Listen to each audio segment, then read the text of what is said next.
sini saya akan membahas tentang kemampuan konselor dalam pemahaman dan aksi. Nah, pemahaman atau understanding ini sangat erat kaitannya dengan empati, karena di sini konselor harus berusaha menyelami pikiran, perasaan, dan juga sudut pandang dari si konseli. Nah, Roger menyebutnya sebagai internal frame of reference, yaitu memahami konseli dari cara si konseli ini memahami atau memandang dirinya sendiri. Nah, ada beberapa kemampuan konselor yang harus dipenuhi, yaitu kemampuan dalam melakukan wawancara.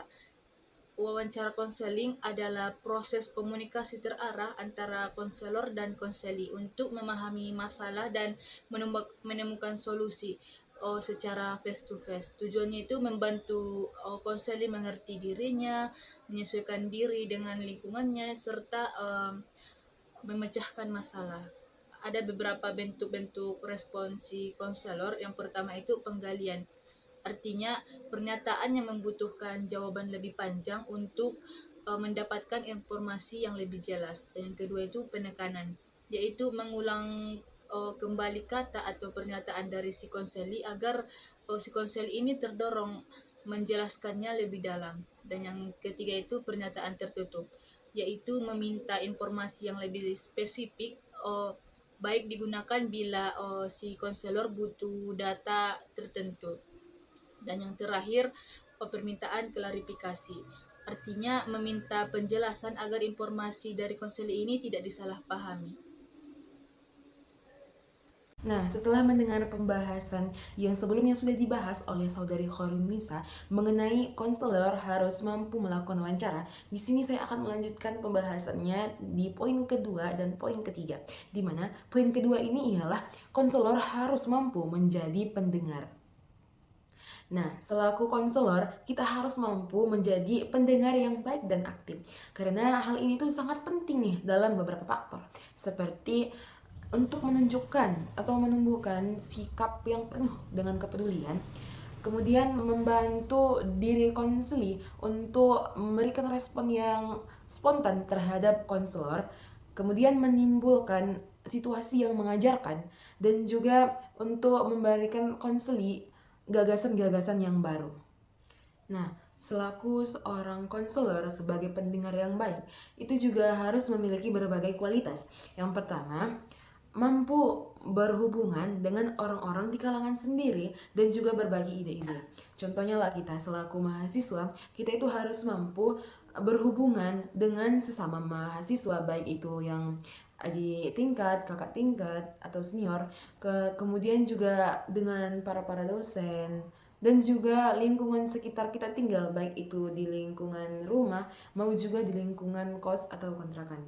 Kemudian yang memberikan ide-ide ini ketika contohnya nih, ketika kita melakukan diskusi dalam perkuliahan, nah di situ kita bisa mengeluarkan argumen atau ide-ide kita. Kemudian yang kedua yaitu menentang konseli dalam proses konselor dengan cara-cara yang bersifat membantu. Kemudian poin ketiga yaitu memperlakukan konseli dengan cara-cara yang dapat menimbulkan respon yang bermakna. Dan poin yang terakhir yaitu poin keempat yaitu keinginan kita untuk berbagi tanggung jawab secara seimbang dengan konseli dalam suatu proses konseling. Kemudian pembahasan selanjutnya yaitu pembahasan ketiga ialah konselor mampu merespon konten kognitif. Nah, konseli ini kerap kali melakukan isyarat yang verbal maupun non-verbal ketika mereka ingin mengkomunikasikan masalah mereka. Komunikasi yang berhubungan dengan orang, peristiwa, dan objek itu dapat dideskripsikan dengan kognitif, sedangkan komunikasi yang berhubungan dengan emosi dan perasaan itu dapat didefinisikan sebagai afektif. Nah, kedua hal ini itu kerap kali muncul secara bersamaan ketika konseling mengkomunikasikan masalahnya. Ketika hal ini muncul secara bersamaan, komunikasi yang afektif ini kemungkinan tidak akan terlihat, tapi dia muncul secara non-verbal melalui gerak-gerik tubuh serta juga intonasi suaranya dan lain sebagainya. Di dalam hal ini ada beberapa bentuk respon yang harus diketahui oleh konselor untuk membedakan apakah ia berbentuk kognitif ataupun afektif. Yang pertama itu penekanan. Dalam aksen ini, contohnya saya sudah berpikir keras atau bekerja keras untuk menentukan perguruan tinggi mana yang harus saya ambil. Tetapi sampai sekarang saya belum mendapatkan keputusannya. Saya sangat merasa bingung. Nah, ketika seorang konselor mengambil kata bingung itu, berarti itu termasuk ke dalam respon afektif. Kemudian ada kemampuan respon potensi, di mana di dalam kemampuan respon potensi ini bisa digunakan keduanya, yaitu yang maupun afektif ataupun yang kognitif. Nah, pada umumnya biasanya hal ini itu diawali dengan kata-kata Anda dapat atau Anda bisa. Kemudian yang terakhir ada konfrontasi, di mana konfrontasi ini digunakan oleh konselor dalam membantu konseli untuk mengidentifikasi kontradiksi, penyesalan, dan juga interpretasi yang salah. Konfrontasi ini umumnya dicirikan dengan satu karakteristik, yaitu dengan adanya suatu perbedaan antara apa yang diucapkan dengan apa yang dilakukan. Kemudian kontradiksi yang berbeda antara apa yang ucapkannya tentang perasaannya dan juga perilaku yang menunjukkan perasaannya. Kemudian juga kesenjangan dua pesan verbal yang disampaikan oleh konseli.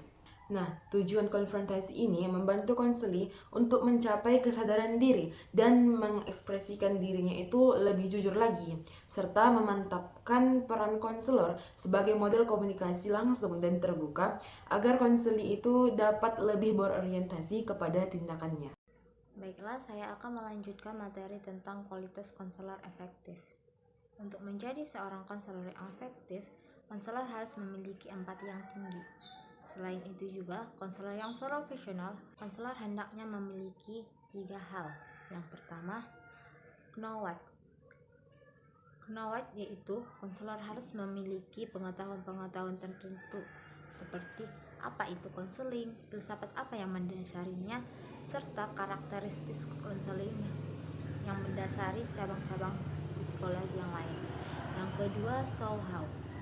Konselor harus memiliki attitude, sikap-sikap tertentu agar ia tidak menjadi teknikus manusia dan bisa menangani konseling. Yang ketiga, show how. Konselor harus memiliki skill atau keterampilan dalam menangani konselor. Secara umum, karakteristik konselor yang efektif ada 11. Yang pertama itu mempunyai kesadaran akan diri dan nilai yang dianutnya. Untuk mengetahui kematangan diri, konselor itu harus dapat menjawab tentang siapa dirinya, jujur terhadap dirinya, dan menghindari pemanfaatan konseling. Yang kedua, mampu menganalisis perasaan sendiri. Konselor harus mampu memahami perasaannya sendiri agar ia bisa melakukan transfer of learning kepada si konseli. Yang ketiga, sehat mental. Seorang konselor harus memiliki mental yang sehat agar ia bisa menjadi model dan menjadi contoh. Yang keempat itu sensitif, di mana konselor seharusnya dengan cepat dan tepat dapat menyadari sumber-sumber menyelesaikan permasalahan konseli dan bagaimana cara mengatasinya. Terus yang kelima itu terbuka, dalam arti tidak terpaku pada ide sendiri. Terbuka yang dimaksud mengandung arti kemauan konselor bekerja keras untuk menerima pandangan si konseli sesuai dengan apa yang dirasakan atau yang dikomunikasikan sehingga konselor menjadi mampu menyesuaikan dirinya. Terus yang keenam itu objektif. Konselor diharapkan dapat terlibat dengan konseli berdasarkan rasa empati. Dengan mengembangkan empati, bukan simpati, saat bertemu dengan konseli, seorang konselor akan mampu memandang masalah dengan akurat. Terus yang ketujuh yaitu kombinasi antara pengetahuan akademik, kualitas pribadi, dan keterampilan menolong. Merupakan ciri dari kompetensi seorang konselor. Kompetensi ini diperlukan untuk membangun kepercayaan dan harapan konseli. Terus yang kedelapan itu dapat dipercaya. Seorang konselor harus mampu membangun kepercayaan konseli kepada dirinya. Konseli hanya akan membuka diri saat bertemu dan berinteraksi dengan konselor yang dapat dipercayainya. Terus yang kesembilan itu yaitu menarik secara interpersonal, di mana konselor memiliki kepribadian yang menarik. Pribadi yang menarik itu secara interpersonal akan mampu meningkatkan rasa percaya konseli sebab ia dapat menjadikan konselor sebagai model atau orang yang dicontohnya. Terus yang ke-10 itu mempunyai semangat berkorban, yaitu konselor yang berhasil adalah bila ia tidak terpisah dari orang lain atau selalu mengedepankan aspek manusiawi dalam memberikan pertolongan. Terus yang ke-11 itu yaitu tanggung jawab yang kuat terhadap etika. Hal utama yang harus dipertimbangkan dalam memberikan bantuan dan pertolongan sebagai konselor yaitu kesejahteraan konseli dengan berpegang pada pedoman aturan profesi atau etika profesi serta kode etik profesi sebagai pedoman formal.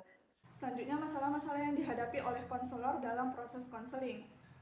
Yang pertama, resistensi konseli. Beberapa konseli mungkin tidak sepenuhnya terbuka atau enggan berpartisipasi dalam proses konseling. Hal tersebut disebabkan oleh banyak faktor, diantaranya adalah karena ketidaknyamanan, ketakutan, atau ketidakpercayaan konseli terhadap konselor atau proses konseling itu sendiri. Kemudian yang kedua, keterbatasan waktu. Dalam sebuah proses konseling, konselor biasanya memiliki batasan waktu, sementara masalah-masalah yang dihadapi oleh konseli itu tidak sepenuhnya ringan, ada masalah yang kompleks. Nah, masalah kompleks tersebut memerlukan lebih banyak waktu untuk diselesaikan daripada masalah yang ringan tersebut, sehingga keterbatasan waktu itu dapat menghambat proses konseling. Selanjutnya yang ketiga, ketidakcocokan antara konseli dan konselor. Konseli dan konselor mungkin tidak selalu cocok satu sama lain. Hal tersebut dapat mempengaruhi kualitas hubungan konseling dan dapat membuat konseli tidak nyaman atau tidak mau terbuka. Yang selanjutnya, yang keempat adalah krisis konseli. Konselor mungkin dihadapkan pada konseli yang mengalami krisis emosional dan situasi darurat. Konselor harus mampu menangani situasi konseli tersebut dengan cepat dan efektif. Selanjutnya yang kelima adalah etika dan kerahasiaan. Konselor harus mematuhi standar etika dalam konseling dan harus merahasiakan segala informasi dari konseli. Masalah-masalah yang dihadapi oleh konselor selanjutnya adalah yang keenam, ketidakpastian diagnosis. Terkadang seorang konselor bisa salah dalam mendiagnosa apa yang menjadi masalah dari si konselinya, atau faktor lain adalah seorang konseli tidak terbuka terhadap konselor. Kemudian yang ketujuh ada keterbatasan sumber daya. Keterbatasan sumber daya di sini adalah bisa dari sumber daya manusia maupun finansial. Terkhusus kepada konselor, mungkin keterbatasan dari segi waktu, alat, tenaga kerja, ataupun yang lainnya. Sehingga dari keterbatasan fasilitas tersebut yang membuat seorang konselor tidak secara maksimal memberikan pelayanan terhadap konseli. Kemudian yang kedelapan adalah pengaruh budaya dan nilai.